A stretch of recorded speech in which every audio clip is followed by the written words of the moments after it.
Hello, pilgrims! Thanks for joining me for this complete rewire video. This is the Carvin JB200, the Jason Becker. Remember that shredder from Shrapnel Records? And I'm Scotty D, coming from Nashville, Tennessee. This guitar is kind of cool, except for that all the circuitry that was in it, and all the circuit boards and stuff, and the integrated circuitry was just making a ton of noise. So we're getting rid of everything. Let's take a look. So here it is. I gave us a head start by pulling everything. And notice how the Carvin pickups have 2 pull pieces per string.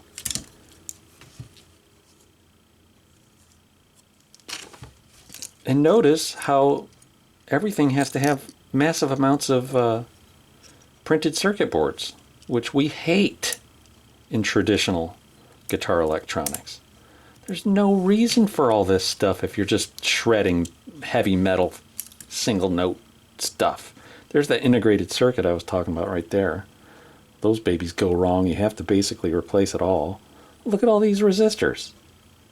Total ridiculous. And these electrolytic capacitors, those things could blow at any moment. So I got all the replacement stuff over here. So we've got the Seymour Duncan Jason Becker Perpetual Burn Humbucker. That's our bridge pickup, our new bridge, and our new neck pickup will be the Jazz Rails. Seymour Duncan. The new setup is a complete custom diagram designed by my customer. It's got the 3-way toggle switch for pickup selection. The custom part of it's going to be that the bridge pickup controls are closer to the physical neck of the guitar, and the neck pickup controls are towards the bridge of the guitar. There will be a coil tap switch for each pickup, bridge, neck, see how it's reversed, and then a kill switch that'll go directly to the output. And I've got it all laid out the same way it's going to get installed into the guitar. These are Bourne's potentiometers, Switchcraft switches, mini toggles, good stuff. Let's look at the guitar. So the guitar itself has a nice flame maple headstock and fingerboard. It has a flame maple top, Floyd Rose tremolo. Okay, these are probably Spurzl locking tuners. Got a mahogany neck through the body and alder wings with this kind of a coffee brown stain. Look at that transition from the neck to the body. It's like they dipped it. Reminds me of a biscotti. So we've got our string ground right here coming already, going to the shielding, the cavity shielding. And then we have this other wire that will be attached somewhere to the ground circuit. We also have a 9-volt battery that was in the old circuit that will not be used in our new circuitry. So this will just remain, but it won't be in use. Okay. So the scale length on this baby is 25 inches. And the radius of the fretboard is 15 inches. Isn't that just like a Paul Reed Smith guitar? The frets are jumbo. Look at these jumbos, dear God. 110 thousandths of an inch wide and 60 thousandths of an inch tall. Those are big frets, my boy. Those are big frets. Now we get to do the wiring. This is where I make the big bucks.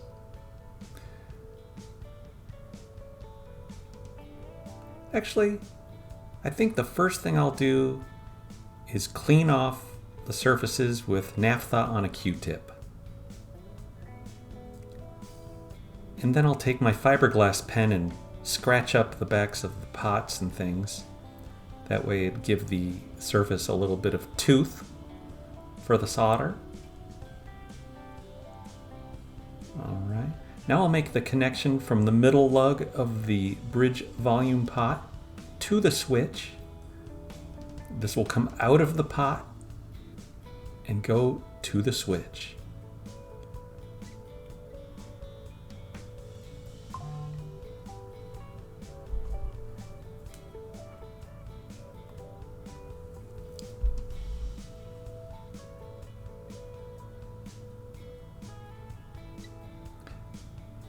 So lug 3 of each volume pot is bent back and soldered to ground onto itself. Because if we would have used lug 3 to connect the pickups to the volume pot at the 10 position would have been at 0. It would have reversed the action of the pot. Now, this is the neck volume pot. So I'll come out through the middle lug and go to the other side of the switch.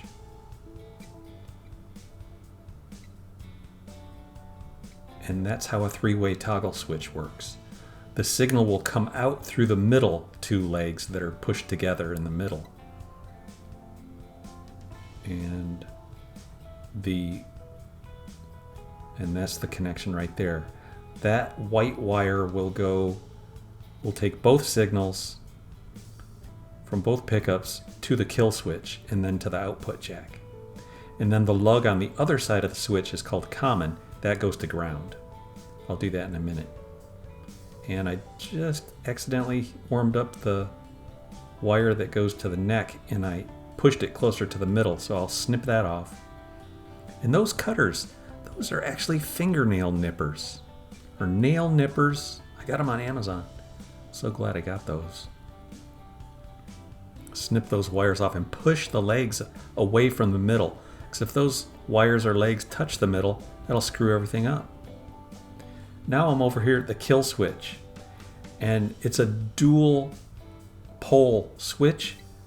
But since we only have one signal from one toggle switch and one output jack, we're just going to ignore one side of the switch. So in the orientation that I want the switch to work, I want to kill the signal in the up position. So I'll use the middle and the top pole to kind of loop the signal, right? It goes in the middle and out the top and over to the tip of the output jack. Okay, the tip of your instrument cable is the hot signal. And the shaft is the ground. It all goes to ground. None of that ground stuff comes out of the speaker. It all goes into the wall. And that's how a jack works. But the kill switch works because I'm going to take the signal that comes out when I flip the switch up and I'm going to solder it to the back of this tone pot, which is going to always go to ground or into the wall. It goes into the wall first, goes into your house, then it goes down into the ground. It never makes its way to the speaker.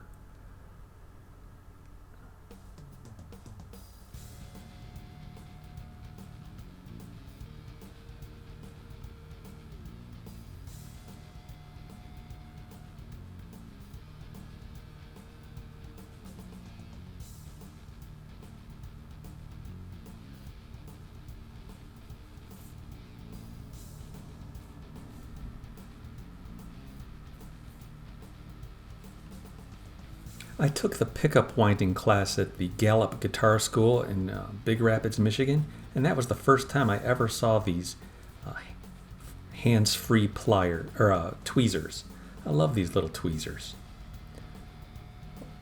So now what I'm doing is I'm kind of tapping into that ground wire in the middle here, and I'm going to run that to the jack.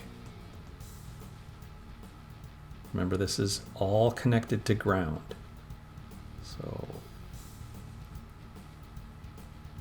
And because I designed this wiring diagram myself, I can do whatever the hell I want. Here's a little solder on the back of this neck volume pot. That's where I'll connect the ground wire for the kill switch and the pot. And I'll make a little loop. I'll go around to the other, and then I'll loop it around to the the bridge volume pot as well. And I'll run that all underneath all the other wires. Nice and spiffy.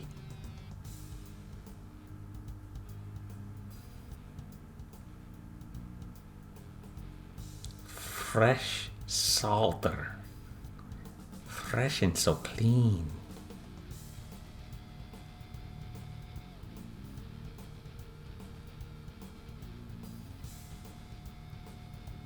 Next, I'll use, what are they called? 22 picofarad ceramic capacitors. This will go between lug 1 of the volume pot and the middle lug of the tone pot.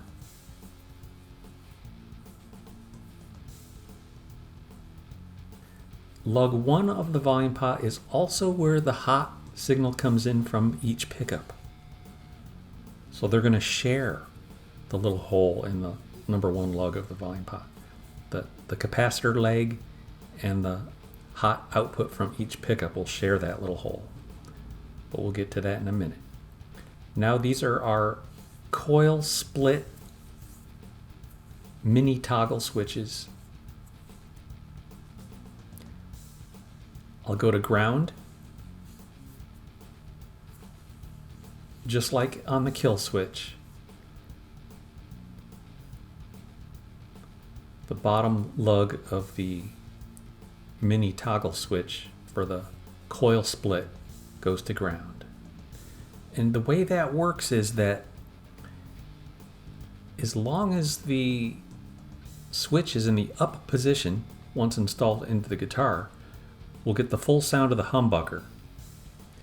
Once I flip the switch up, it'll engage the coil split wires and we'll only hear the sound from one of the coils of each humbucker. But we'll have individual switches, one for the neck, one for the bridge pickup. And according to the Seymour Duncan wiring chart, the wires that'll get attached to those mini toggles are the red and the white wire. One goes to the red and white neck, and this goes red and white to bridge.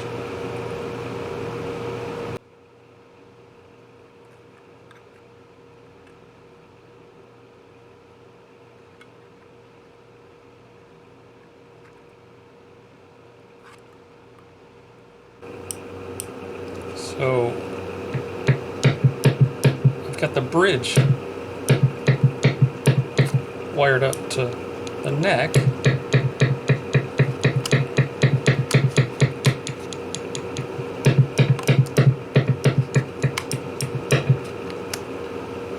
Uh-oh. But the kill switch works. Everything works except something's backwards. The bridge is working through these, and the neck is working through these, and this is backwards. Okay, so what I had backwards, I had everything hooked up right except the black lead wire from the neck. I automatically put it off to the left pot, which is normally the neck, but we've reversed everything. On this diagram, he wants the bridge pot closer to the neck of the guitar, and the neck pot closer to the bridge of the guitar. So now that I've done that, switched that around and turned up the volume, we got our bridge, got our neck volume off, good, neck coil tap, bridge coil tap,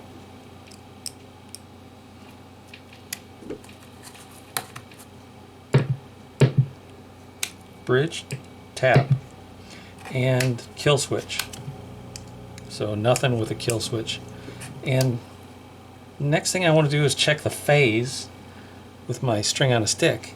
Okay, here's the string on a stick, or as I call it, the one string dulcimer. So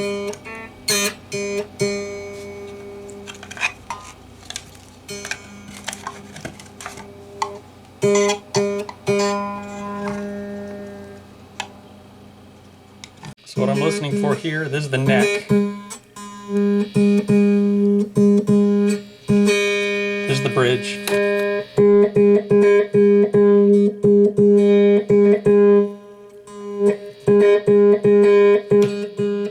It's the bridge coil tap. Anyways, in the middle position, it sounds perfect. It doesn't sound out of phase, in other words, which means everything's good to go.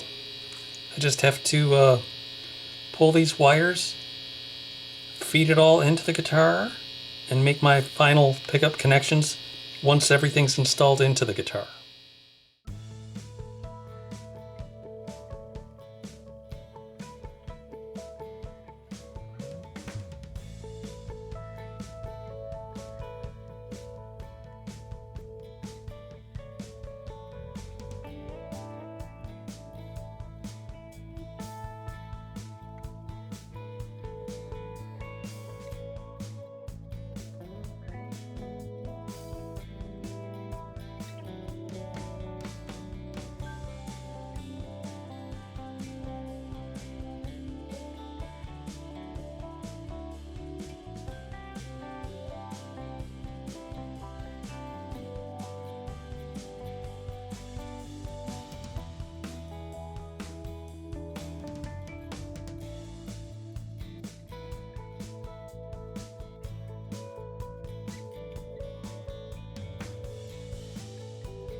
It's nice and quiet.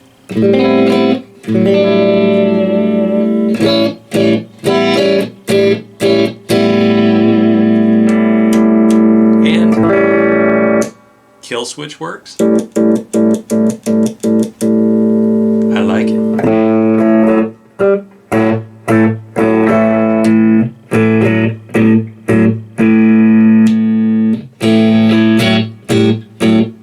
That's the neck.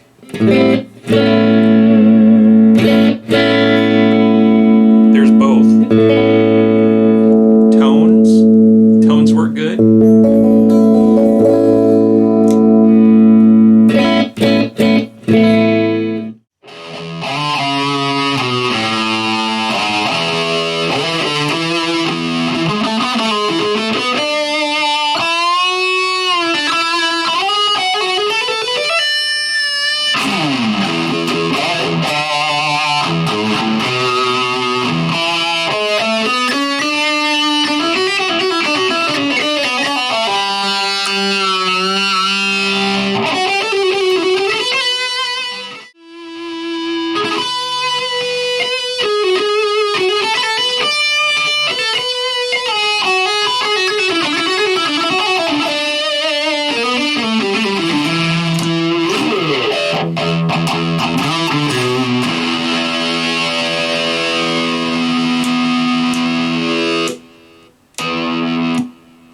Kind of like that kill switch.